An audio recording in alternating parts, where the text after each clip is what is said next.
sa pamamagitan ni Jesus. Si Jesus ang daan at si Jesus ay personification of love. Therefore, the door, the portal, the stargate is love. Jesus takes love believers with him to eternal life. Many people did not know the way. Many people did not know love as the way to eternal life. God sent Jesus to teach that way. So enter heaven through the Jesus way, through the way of Jesus, through love. There is something about love that is so mysterious and powerful, and love is energy. Love is vibration, and when you vibrate in love, you vibrate with the universe. You vibrate into eternity. Dapat maintindihan yon from that point of view. Hindi lang yung love na romantic love. Hindi lang yung love na pang mag-asawa, mga magkasintahan. Yung pagmamahal. Tunay na pagmamahal vibrates.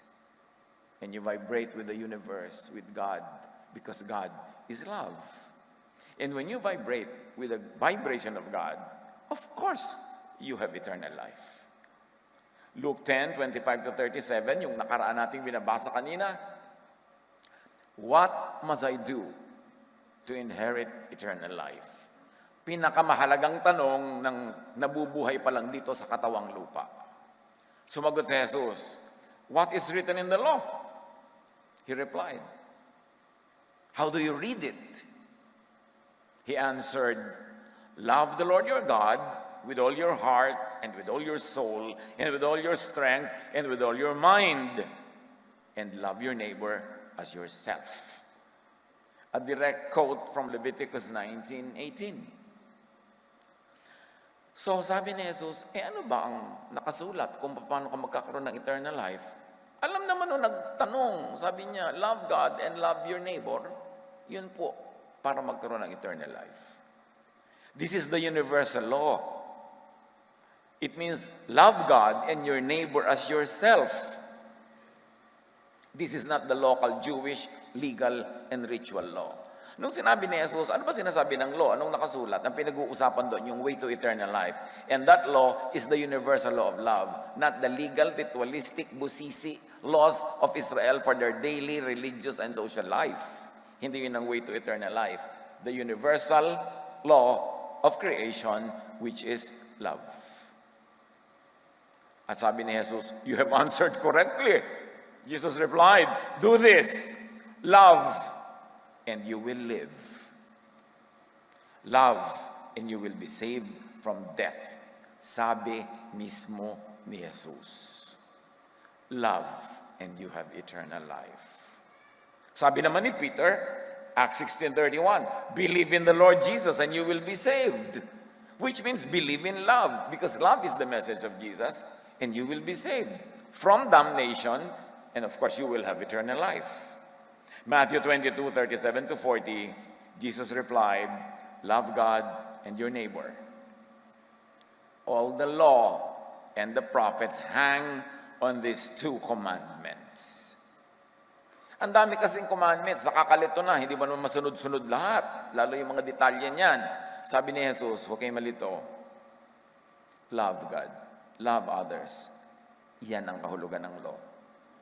Tapos yung iba, just to fulfill the law, just to follow and implement the law, they become unloving, they become cruel. They go to religious wars, they stone to death. Mga people who don't obey their religious laws, hindi na naging loving ang paggamit sa law, nagamit pa to unlove, to hate. Loving, according to Jesus, is fulfilling all the universal law.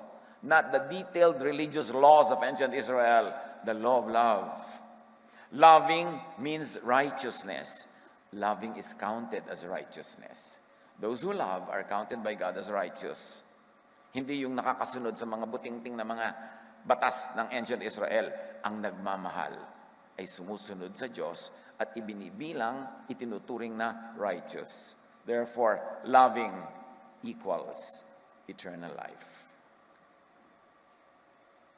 Gusto magpalusot pa nitong nagtanong, kasi obviously hindi siya loving .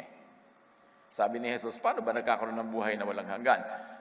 Yun ang tanong niya kay Jesus. Ang inaasahan niya siguro sagot, well, obey all the laws of Israel, do this, don't do that, don't do this, don't do that, and you will be having eternal life. Kaya ang sabi ni Jesus, love. Verse 29, but he wanted to justify himself for not being all loving, we suppose. So he asked Jesus, and who is my neighbor? Kasi sabi ni Jesus, love your neighbor and you will have eternal life. Eh, sino naman po ang neighbor ko? Of course, ang tanong niya, sino ang qualified na mahalin ko? Para magkaroon siya ng excuse para maraming hindi mahalin. In reply, Jesus said, and Jesus replied with a story. A man was going down from Jerusalem to Jericho when he was attacked by robbers. They stripped him of his clothes, beat him, and went away, leaving him half dead. A priest happened to be going down the same road, and when he saw the man, he passed by on the other side.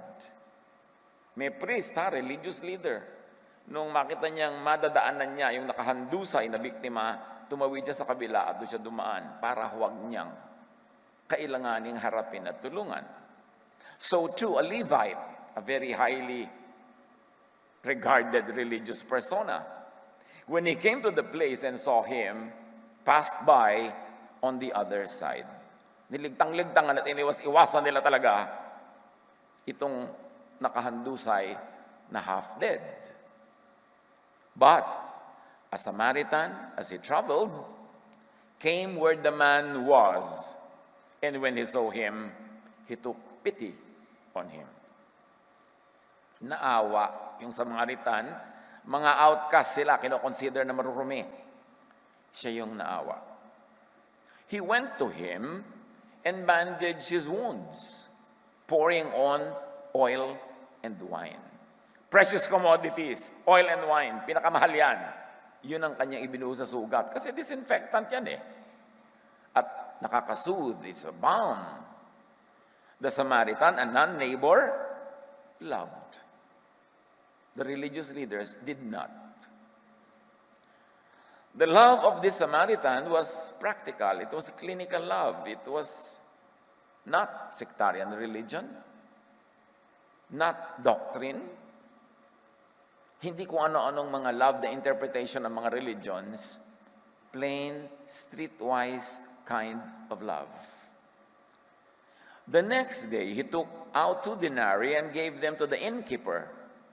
Look after him, he said, and when I return, I will reimburse you for any extra expense you may have. So dinala pa niya sa isang tuluyan, sa isang inn, sa isang mini hotel. Kinuha niya ng kwarto, pinalinis niya, inasikaso, at ibinilin pa niya doon sa innkeeper. Alagaan mo siya, ha? Kakainin mo, at babalikan ko. Kung pagbalik ko, kulang pa itong mga iniwan ko sa iyong pondo, re-refund pa kita. Alagaan mo. Nagtanong ngayon si Jesus, which of these 3 do you think was a neighbor? The priest? The Levite? Or this outsider, downtrodden, maliit ang tingin na Samaritan? In other words, who loved his neighbor? And the question really is not who loved his neighbor, but who has eternal life then? Because di ba sabi ni Jesus, those who love will have eternal life. So sino sa tatlong yan ang may eternal life? Yung dalawang religious leaders o itong hindi man lang religious leader, hindi man lang religious, considered pa as an outsider? Which of these 3 do you think was a neighbor to the man who fell into the hands of robbers? The expert in the law replied, the one who had mercy on him. Jesus says, loving, helping others is the way to eternal life. Hindi ito emotion, kundi action. Pansinin natin, mga kapatid, walang binanggit si Jesus na religion o religious act. Hindi niya sinabi, ang nagpabinyag sa tamang paraan ang magkakaroon ng eternal life. Ang sumali sa ganitong sekta ang magkakaroon ng eternal life. Ang nagsusuot ng ganitong kahabang palda ang magkakaroon ng eternal life. Ang ganito ang haircut ang magkakaroon ng eternal life. Sabi, yung tumulong, siya ang may eternal life. Para kay Jesus, that is high religion. Act of love. Minus the sectarian label. James 1:27 echoes the same powerful truth. Sabi niya, religion that God our Father accepts as pure and faultless is this: to look after orphans and widows in their distress. Hindi sinabing mag-ayuno ka hanggang maging kalansay, no. Hindi sinabing huwag ka kakain ng ganito, itong kakainin mo. Kailangan huwag kang ganito at ganon. Dapat meron kang ganitong observation ng Sabbath at blah blah blah. Walang ganon sinabi si James. Na-echo lang ng sinabi ni Jesus. Sabi niya, alam niyo kung anong high religion? Nakatanggap-tanggap at kapuri-puri sa Panginoong Ama sa Langit, dalisay, at walang bahid to help the weak and the needy. To love. Hindi man-made doctrines na kung ano-ano. Hindi religious memberships. Walang brand ang spiritual movement and community na sinimulan ni Jesus. Later lang dumating yung mga brands at nagyera-gyera. The brands, sects, congregations incorporated and appeared much later. And of course, once they appeared, Guerra Mundial, mostly claiming to be the one true church and demonizing all other competitors. Kaya nagkagulo. To love is not religious debates and quarrels or wars. It's not rituals or activities. It's not even sacrifices. In fact, God is not delighted with sacrifices. Ano ang tunay daw na paraan para makarating sa buhay na walang hanggan? Ano ang tunay na daan ni Jesus? Itinuro ng Ama sa pamamagitan ni Jesus kasi yung mga tao kahit religious sila, hindi nila alam o nalimutan. Kaya kinailangan pang ipadala si Jesus. Sa Matthew 25, 34-40, sa pagtutuloy ng mga binabasa natin kanina, nung sinabi ni Jesus na eto ang mga maliligtas para silang mga tupa, na may mga kambing dyan, yung mga tupa dito, ligtas, yung mga kambing dyan, hindi. Of course, that's only an illustration. Hindi naman yung mga kambing at tupa ang tunay na issue dyan. Then the king will say to those on his right, hinati daw kasi ng king yung mga tao. Isang grupo sa left, isang grupo sa right. Of course, it's an oversimplification, an example. Come, you who are blessed by my Father, take your inheritance, the kingdom, meaning eternal life, the kingdom prepared for you since the creation of the world. Long before corporate religions, ibig sabihin, meron ng nakahandang paraan ng pagpunta sa kingdom. Kasi prepared before the foundations of the world. Religions came much, much later, claiming to be the way to God. E paano nung wala pa sila? Walang way? At sabi ni Jesus, hali kayo, tanggapin ninyo ang inyong gantimpala, buhay na walang hanggan. Bakit po? Ano pa nagawa namin? Hindi naman kami sumali sa mga sekta. Hindi naman kami sumali sa ganitong religion. Hindi kami nagritual. Ano po? For I was hungry, and you gave me something to eat. I was thirsty, and you gave me something to drink. I was a stranger, and you invited me in. Outsider ako, puwera, pero sinali nyo. I needed clothes, and you clothed me. I was sick, and you looked after me, tulad nung Samaritan. I was in prison, and you came to visit me. Ibig sabihin ni Jesus, take your inheritance, eternal life, because you loved me by loving others. Kaya sabi ni Paul sa 1 Corinthians 13, anumang doktrina ang ipagpatong-patungin ninyo, the greatest is love. The way, the method, the truth, the teaching, the love of Jesus is the way to eternal life. Huwag malito. 1 John 4:7-8, let us love one another. For love comes from God.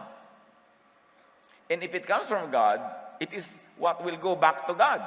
Love comes from God, therefore love will go back to God. Sumakay ka sa tide of love to go back to love and to God. Everyone who loves has been born of God or born again. Everyone who loves has been born of love, of God. Paano po yan? Hindi naman ako umattend sa rally sa Luneta para itaas ang kamay ko, para tumanggap. Nagmamahal ka ba? Umiibig ka ba? Tumutulong ka ba? Opo. Anong sabi ni Jesus? Anong sabi ng 1 John 4:7-8? If you love, you have been born of God. Hindi mo kailangan sumali. Alam niyo yung mga nagpapataas, maganda naman kung ipapaliwanag ko ano yung ginagawa. Pero yung nagtaas ka lang, akala mo anak ka na ng Diyos.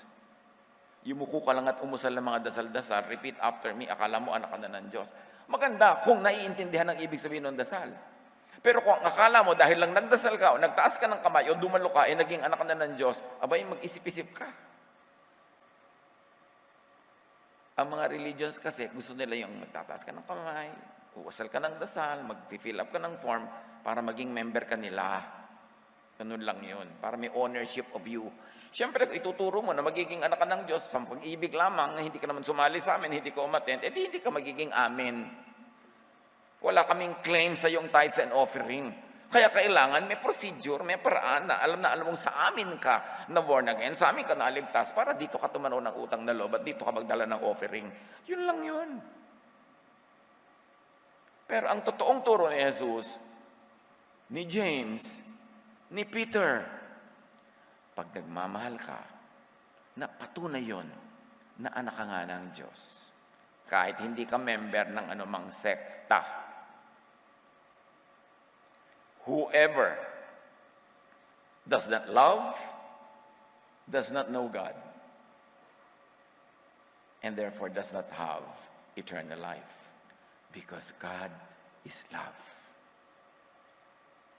Kung mapapasali ka pa sa mga reliyon na hindi loving, self-righteous, judgmental, mahilig magpuwera, mahilig magpahiya ng mga makasalanan, nasan yung love? Do not unlove, do not hate, do not hurt one another in the name of God. Kasi religious war ang mangyayari dyan. Do not be cruel to others for the sake of religion, for the sake of doctrine. Siyempre, kailangan umaalingaw mo yung doctrine. Doctrine, dapat ganun, no? Pero ang point, anong doctrine ang babangga sa love? It is love that is a sign that you're a child of God. It is a love that comes from God, and it is a love that brings you back to God. So huwag maging overly loyal to any doctrine that is unloving in application. Yung puro religious purity, tanggalin natin yung mga makasalanan, batuhin natin sila, ipuwera natin sila. Turo ba yun ni Jesus? Yun ang babatuhing babae. Nahuli na sa akto, may verse pa silang pang-justify ng batuhan.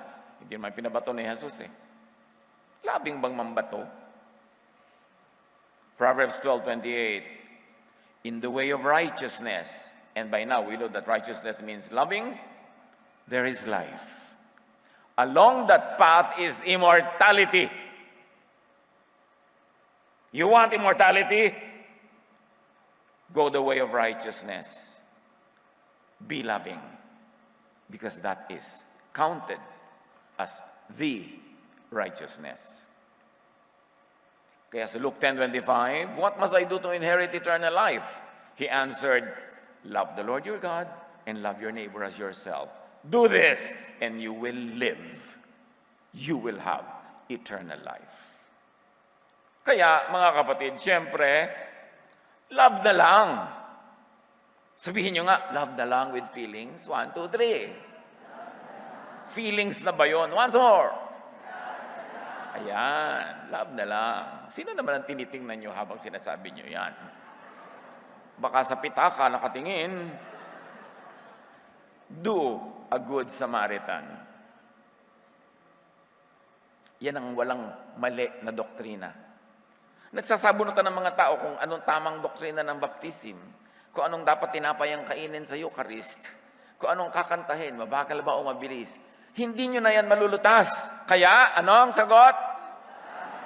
Wow, pass sa test, oh. mataas ang komprehensyon ng kongregasyong ito. Love na lang. Kasi wala doon mistake. Help a victim of unlove. Any unlove. O marami dyan, mga wives na kulang sa pag-ibig ng asawa, mahalin nyo as kapatid. Huwag naman bilang kapalit ng kanyang asawa. Di ba? Mahalin nyo siya as anak, as nanay. Cure a wounded, bleeding, hurting someone. Do that, and you have eternal life. Siyempre, magagalit sa akin lahat ng mga sekta na nagtuturo ng iba. Dahil, turo naman niya ni Jesus. Awayin nila si Jesus. Ako naman dito, isa lang hamak na taga-repeat na sinasabi ni Jesus. Clothe a naked, cold someone. Alam niyo, maraming nakedness. Yung tinatanggalan mo ng dangal, hinihiya mo. Nakedness yun. So, bigyan mo siya ng dangal, ng pahalaga. Binibihisan mo. Huwag maghubad. Huwag magpahiya ng kapwa. Baligtad eh. Feed a hungry, thirsty someone. Maybe it's hunger for food. Maybe it's hunger for attention. Maybe it is hunger for understanding, for forgiveness, for care. Maaring namamalimos lang siya ng konting oras kasi kailangan niya ng kausap. Feed a hungry, thirsty someone. And of course, the most basic level is literal food and literal drink. Hindi lang tayo dapat may involved sa self-serving, inward church activities. Yung umattend ka, talagang nagwo-worship ng mga 3 oras, pagod ka, high na high ka, tapos uwian na. Wala ka man lang pinakain kahit na peanut butter sandwich sa daan, tapos high na high ka dyan. Yan yun. Pinasaya mo lang ang sarili mo. Marami magwo-worship, emotional tripping. Talagang dapat tigmak ng luha, gumugulong sa sahig, ganyan. Blessed na blessed ako. Tapos, ang dami dinadaan ng pulubi, wala mo lang iabot kahit white rabbit. Anong worship yon? Kasi nalibang na tayo na akala natin yun na. Dapat ang ginagawa lahat nasa bubong dingding ng simbahan. Siyempre, para control ka ng church, dapat lahat nasa loob. Pero nasa labas ang tunay na service. Anong saysay ng asin? Nasama-sama lang yung asin sa loob ng lalagyan. Kailangan lumalabas ka para bigyan ng lasa, pigilin ng pagkabulok ng maraming bagay. Help others to survive. Makatawid. Maraming tao kailangan lang nila makatawid eh. Hindi mo silang kailangan pakainin ng 1 taon. Yung patawirin mo lang sa gutom ngayon, pakainin mo lang. Mamaya, makakagawa na yan ng paraan. Kailangan lang makatawid. Yung lungkot na lungkot lang, kailangan lang niya makatawid. Konting kausap. Alam nyo, one of the saddest funeral services I ever do, kung nagpakamatay yung yumao. Sad. Wala ka maimbentong comforting words para sa mga namatayan. At marami mga nagsisisi, naku, magpapakamatay na pala siya. Kung alam ko lang, kinausap ko sana. Busy kasi ako kanina. Hindi naman talaga natin alam kung sino nagbabalak tumalon. Pag nalang tumalon na, tsaka mo malalaman. Pero ba't maaabangan pa yung dumating yun? Help others to survive, makatawid, kahit oras lang, kahit sandali. Bigyan ng panahon, bigyan ng pansin. Kasi yun ang ating mga moments of extreme sadness to the point that we become temporarily insane. Saglit lang yun eh. Mapakain mo lang, mapansin mo, makakatawid na. Help others to live full lives. Kung may kakayanan ka na magbigay sa mga tao ng pansimulang negosyo, kahit maliit, para sila umunlad, hindi yung laging aasa sa'yo. May kakayanan ka na magbigay ng chances, opportunities, magpaaral. Kung di mo man pag-aralin ng isang buong kurso, kahit isang semestre, mabigyan mo ng tulong, pangtawid, yung susunod. Saka na yun. Yun ang love. Yun ang gusto ni Jesus. At yun ang ginawa niya. Sa buong ministry niya, ang dami niya itinatawid. May karamdaman, papagalingin.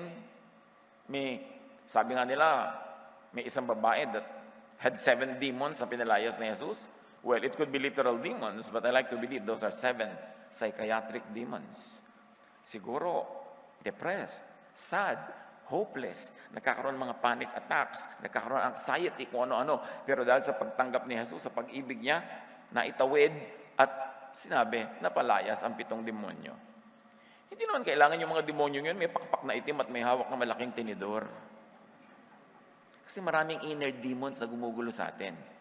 Ang kailangan ng tao, pagmamahal, pag-ibig, pagtanggap, hindi sermon, hindi paghusga. Ang kailangan niya, yung ginagawa ni Jesus, pag-ibig. Yan ang pandemic. Ang tunay na pandemic is lovelessness.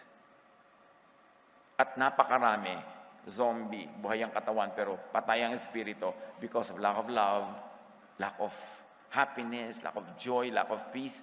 Kaya sabi ni Lord, I'll give you rest, I'll give you peace. Yan ang mga pangako niya. Hindi condemnation, hindi kung ano-ano mga sacrifices ang hinihingi niya. Magpahinga kayo. Sabi niya, I came to give you rest. Jesus, the Word, the idea of love, came from eternity, from God. Came to this world for His mission of love. And after completing His tour of duty, returned to eternity, to the Father. Do the same. You and your spirit came from God, from eternity.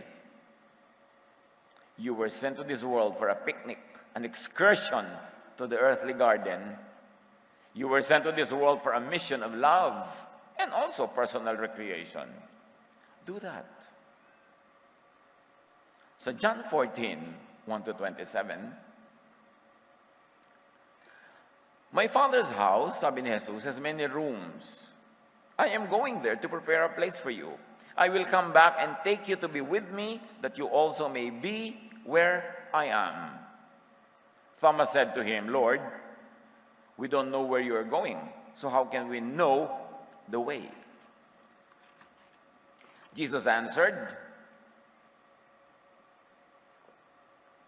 I am the way and the truth and the life.